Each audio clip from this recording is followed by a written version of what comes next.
మొన్నటి నుంచి అందరికీ $1,000,000 ప్రశ్న అయిపోయింది ఏంటంటే ఆర్కే గారు రాసినటువంటి ఎడిటోరియల్ కాలం కొత్త పలుకులో మన సండే రాసిన దాంట్లో ఆంధ్రప్రదేశ్లో తెలుగుదేశం బీజేపీ మధ్య పొత్తు కుదరడంలో ఒక గవర్నర్ ప్రధాన పాత్ర పోషించారు. సదరు గవర్నర్పై ప్రధాని మోడీకి గురి ఉంది. అదే సమయంలో ఆర్ఎస్ఎస్ ప్రముఖులతో ఆయనకు ఓ సన్నిహిత సంబంధాలు ఉన్నాయి. చంద్రబాబు పొడగెట్టని ప్రధాని మోడీకి గవర్నర్ నచ్చజెప్పారు.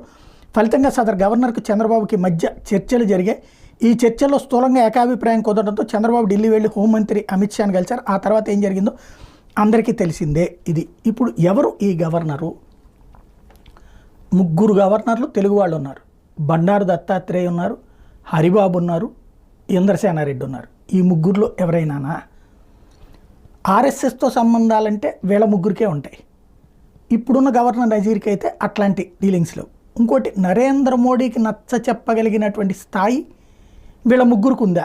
వీళ్ళ 3 కూడా నరేంద్ర మోడీ ముందు